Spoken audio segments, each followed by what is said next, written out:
आपको अपने आजू बाजू ऐसे लोग देखने को मिल जाएंगे जो पब्लिक ट्रांसपोर्ट में या पब्लिक प्लेस में भीड़ भाड़ का फायदा उठाकर लड़की से चिपकने की कोशिश करते हैं। उनके पीछे जाकर सटक के खड़े हो जाएंगे, अपने प्राइवेट पार्ट को ऐसे सटाकर खड़े हो जाएंगे और जैसी लड़की कोई घूर कर ऐसी टेढ़ी नजरों से उनको देखे तो ये बोल के क्या पीछे से धक्का आ रहा है, दूरी बना लेंगे।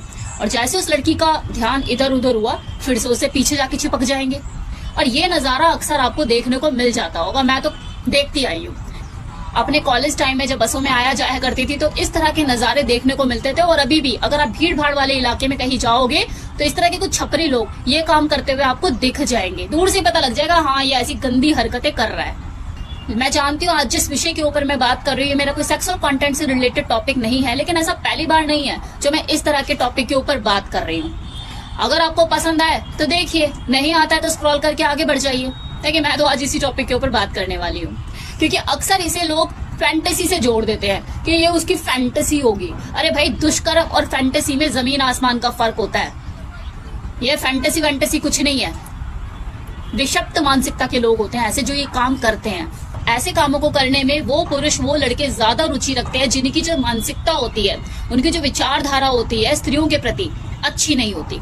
वो उन्हें बस भोग विलास की वस्तु तक ही समझते हैं, उसी नजरिए से देखते हैं। उनका काम बस ये होता है कि यार इस औरत को जो मुझे दिख रही है इस वक्त, फिर वो चाहे कम उम्र की हो या ज्यादा उम्र की, बस उससे मैं भिड़ जाऊं जाके। ऐसा करने वालों में ज्यादातर वो लोग होते हैं जिनका खुद का शरीर उनका साथ नहीं देता।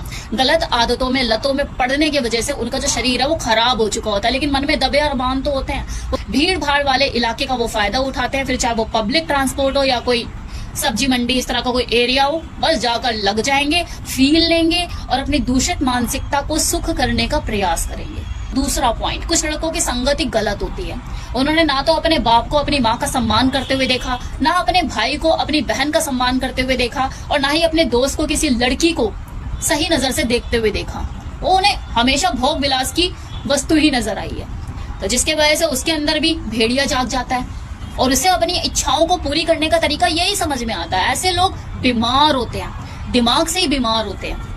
लेकिन सबकी बात नहीं कर रही, कुछ लोग ऐसे भी होते हैं जिनके ऊपर बुरी संगत का कोई असर नहीं पड़ता, बल्कि उन्हें सुधारने का काम करते हैं। लेकिन कुछ लोग बीमार लोगों के साथ रहते, खुद भी बीमार हो जाते हैं और अपनी बीमारी के चलते अपने घर के बहू बेटियों के ऊपर भी गलत नजर रखते हैं।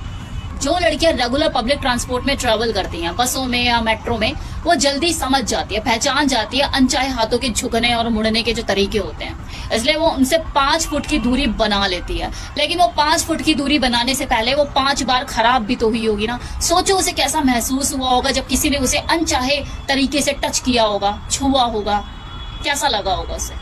आज भले वो आपको कोहनी मारती हुई, टेढ़ी नजरों से ऐसे घूरती हुई नजर आ रही है, लेकिन इससे पहले तो कितनी बार उसने अपने आप को इन चीजों से बचाने की कोशिश की होगी, और तब भी टच इधर उधर लग गया होगा, उसे एम्बैरस फील हुआ होगा या नहीं, कैसा महसूस होता होगा उसे। मुझे नहीं लगता कि कोई लड़की आज तक अपनी लाइफ में इस तरह के अनचाहे टच से कभी बची हो। बच ही नहीं सकती जी। हर कोई लड़की इतनी लकी नहीं होती कि किसी सेलिब्रिटी के घर में पैदा हुई है। मिडिल क्लास लड़कियों की तो कहानी है, उसे टेढ़ी मेढ़ी नजरों से, गंदे इशारों से, ये टच करना, इधर छूना, ये सब चीजें, इन सब से गुजरना ही पड़ता है। चीजें कल भी थी, आज भी है और आगे भी रहेगी, और हर लड़की को इन चीजों से गुजरना होगा। ऐसे ही अनयूजुअल तरीके से टच की जाएगी, छुई जाएगी। कोई भी आएगा छू कर चला जाएगा, इधर उधर हाथ मार के चला जाएगा। और इसके लिए लड़की को भी अपना स्टैंड लेना होगा। कॉलर पकड़ ले तभी, ये कैसे, ये तो करना होगा। जानते हो क्यों नहीं खत्म हो रही है? क्योंकि हम बीमार को खत्म करने में लगे हुए हैं, बीमारी को जड़ से खत्म करने के पीछे काम ही नहीं करते। अरे बीमारी को खत्म कर दो, बीमार पैदा ही नहीं होंगे। कोई लोगों को समझाना होगा कि कोई औरत मांस का टुकड़ा नहीं है कि आप उससे रगड़ लो, चिपक लो और खुद को शांत कर लो। ये सोच है ना, ये जो बीमारी है, जो बीमार मानसिकता है, इसको बदलना होगा। जब तक ये नहीं बदलेगी तब तक ये होता रहेगा। लोग गंदे नहीं होते, गंदी उनकी मानसिकता होती है।